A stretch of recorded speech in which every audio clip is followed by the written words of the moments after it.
akka sabaatti araara buustanii araarri suni gadi bu'ee jaarsolii qabna, abbootii qabna, safuu qabna. Leelochuu gara laafaa qimamii mana madam kana jettee akkatti bo'uun gaarii miti wallaahi dhiisu irraa. Namni barsa galuu walitti dhalee yoo waliin taane addaan deema kun zabana kana dhufe. Waan zabana dhufe jetteetiin እንደዚህ አይነት አታርግ። ካሜራ ጀለለ ወነት ጎርቱን ጅሩ ወነት ቡስቦች ሱለን ጅሩ ምንድነው? ዋና ከናዲ ፍራ ወላሂ namni yoo wajji walta'e wajjin jiraata yoo walta'uu baate mootu jaartii humna keetii ol taate warra tiktookitti himatte warra tiktookii hafuuru obboleesso jireenya mataa keetii jiraadhu ilmaan keetii jiraadhu wallahi ጥሩ አይደለም እንደዚህ እጅ አትስጥ አርከን ከኒን warra sii ta'e wajji jiraadhu kasii ta'uun baane mootu miidiyaarra eegabayaa miidiyaarraa jaarsain argatan allaqe isaaseen sii ilmoota akkaalama walitti qabuu miti kagana gara godhadha jettee sobdee mana amaaraa deemtee haqqiftuu miti yoo barbaade tabarbaade taraa rabbiin si laaffisee si jala qabattee itti guuri haateettu taan immootu ittiriisi ofirra hay ምንድነው የሚያደርግ ሲና አረባተ ያርት ጅጅሩን ይፍቄ ቺኪ ጅጅሩን ራሳ ወዳ መጣ እስከ ሰጣች ድረስ ምንም የሚያስረክስ ነገር የለም አናሲቲ ዱጋን ከኑ ወዳ እስከ ሰጣች ድረስ ካላስ አገዳ እንደቱ ታብታብ ጎተ ጋፈው ነዳብ ደሞቱ ወን ዝቦች ስንጁ ደምተ ያበርባደ አይሪ በርባደ ወር ሚዲያ ዱጋን ከነ ጉዳዶ ቦሌቶ ወን ዝቦች ስንጁ hay giddiidha yoo dandeenye hoo yoo dadhabde hoo yoo duudi siccite hoo sitti baay'atanii qimamii mana madam kadu baay'ikuun miskiina yani wallahi dhugaa sitti maal አንተ ያለው ምርጫ የራሴ ኑሮ መኖር ለልጆችህ መኖር ነው ይስሙ ያልሰሙ አኒ ጋፉማቲ ቶርባን ጉቱ አቺቲ አከነ መታዚያ ቴቱ አቺቲ ገልቴ ገልሲ ሰዲረ ረፍቴ አካ ፎቅን ስረት ጅጋ ጅሩ ሸከ ሲለ ጉርባን ኩኒ ማሊ dalchiisuu barbaada maal godha mana kana maaliif rafee jedhee shakkaa ture deddeebi'ee isin laalaa ture torbaan kana guutuu achi rafaa turte si galee miti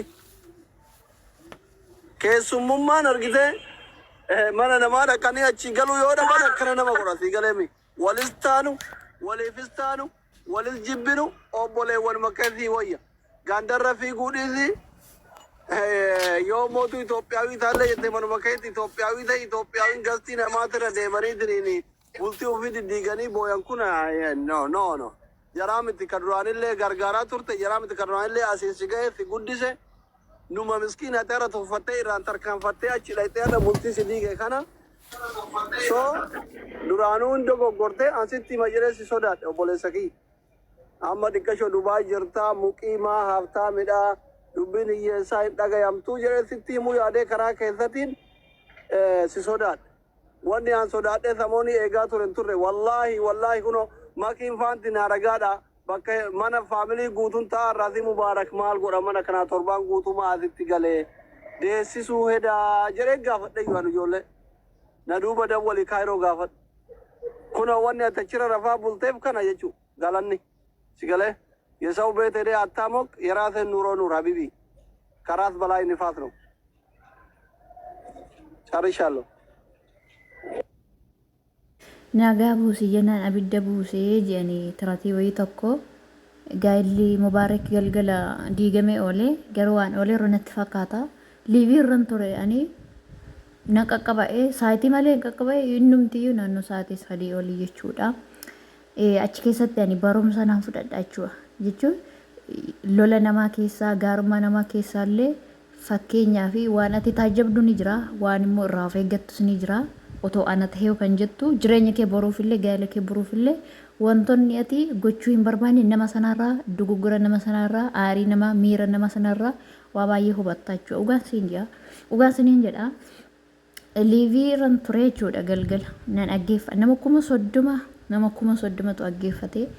yeroo liiviin cufamu naannoo viyuu 100 fi naannoo 500 argaage kun hundi gaa'ela nama dhaggeeffachuu inni kaan gaa'ela nama diiguuf qumjeetaa jechuudha dhageessanii fakkii sanammoo argitaniitu fakkii bofa ani yeroo baay'ee dhugaan siniin jedha durboota nan jaalladha nan kabaja garuu bakka gaarummaan tokko jirutti bakka gaa'ela bareedaa qabda taanaan hiriyaa bareedaa qabda taanaan jireenya bareedaa qabda taanaan ogaan saniin jedhu hin jaallatiin gubatti dubartii diiguuf jechuudhaan intala habiibaa jettan sana ishee amaara sana isheetu duraa dubbii kaasee mubaarik waa dubbatee jennaanii jeeni mubaarik illee rakkoo qaba ogaan saniin jedhu nutillee akka dhuunfaatti aarree jirra guruupii wayii tokko kee jirra achitti nu jalaa qabu didee nu toffatee uummata gatee tiktok irraa ayyaa walaachuu kana dubbachuu hin barbaadu dogoggora qaba mubaarik ogaan saniin jedhani nama wallaalummaa keenya dubbanna otuma aaranii hamma fe'e ta'aniyyuu dhiirri tokko mana isaa bulfachuuf obsa qabaachuu dubartiin gaafa icciitii xiqqoo maatii kee keessatti rakkoon uume baruu caqsi gooti jechuudha waa dubbatti gaazirratti abidda firfirsite jechuudha ageessanii isaa boodammoo abiddichi hin qabata kanarraan kan ka'e haati manaa immoo ijaamaal kan jedhu namatti itti dhagahama miira keessa galtee icciitii mana ishee keessaa haasoti isaa booda walitti balji'u jechuudha ageessanii rakkoo irra caalaa kan balaa buusu eenyutu eenyu gadiitiin akka babaluun na agaheetiin akka uummanni na agaheetiin irra caalaa namni abdii kutatee gara du'aatti illee kan gahamuu fi sababa dhuunfaa isaa wal lolanii otoo hin taane jechuudha wal bira jiraniyyuu jarri kun yoo dhuunfaatti wal mi'an illee walirratti hafu garuu akka miidiyaatti baheedha wantichi ageessanii kan balaa qabu miidiyaatti gaafa bahu namni mooraalii cabaachuudha walitti warra caalaa balaa guddaa qaba ogaan saniin jedhani mubaarik lubbuun nutti dhiyaate galgala ogaan saniin jedha ani eega booniiti bakka namni ofin ajjeesa yeroo jiru na shakka duri hin shakku amma gaafa booniin akka qaldiitti viidiyoo waraabdee hin sobdi nutti fakkaate daqiiqaa muraasa keessatti viidiyoo geessite hojjeeste jedhani mubaarik illee lubbuu nutti dhiyeesse ogaan saniin jedha uummata gadi harcaasaa gastiirra uummata kana gadi harcaasaa wayyaa kan ofirraa ciraa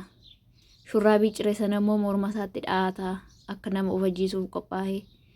silkii achi galagasha as galagasha bakka akka ta'u hin beeku ogaan saniin jedha namni tokko bira hin jiru lakkoofsa manaa jirtuu nutti mennaan hin mujee ageessanii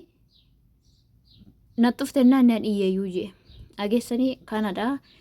namni gaala isaa jaallatu gaafa gaala isaa keessatti rakkoo guddaan uumame abdii kutataa hin aaraa waa hedduu dubbatachuu